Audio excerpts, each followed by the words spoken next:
Lorsque le lilas commence à fleurir, c'est le bon moment pour planter les pommes de terre, et ça, quelle que soit la région.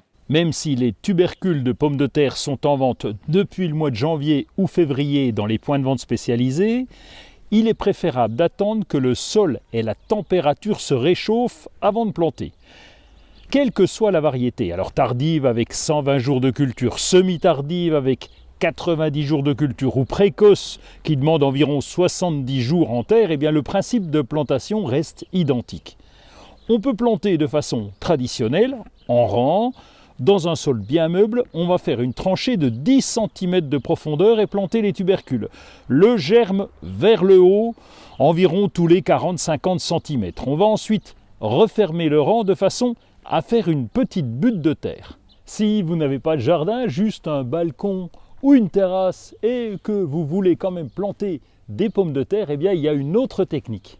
Vous allez utiliser un pot de récupération, un vieux conteneur par exemple, ou un pot pas cher qu'on a trouvé dans le commerce.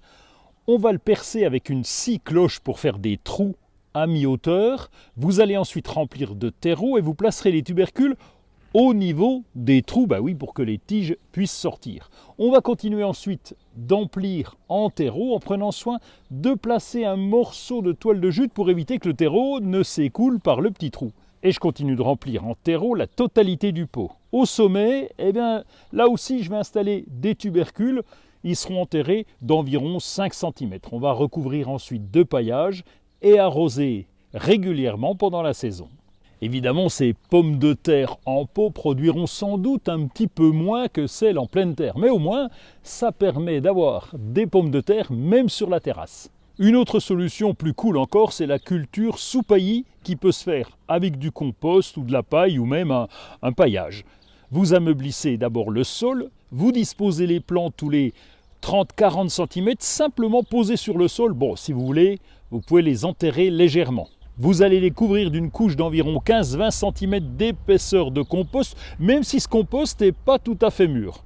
On peut aussi mettre de la paille, dans ce cas on en mettra un petit peu plus, 30 à 40 cm. Vous allez ainsi créer une butte au-dessus des pommes de terre. Et au fur et à mesure de la croissance, vous allez rajouter du paillage. Sous le compost, les pommes de terre produiront en plus grande quantité que dans la terre. Et c'est aussi moins fatigant pour le jardinier. Bien sûr, il faudra apporter la couche supplémentaire comme je vous l'ai dit, mais ce travail permet de limiter les mauvaises herbes et de garder aussi l'humidité et la fraîcheur du sol.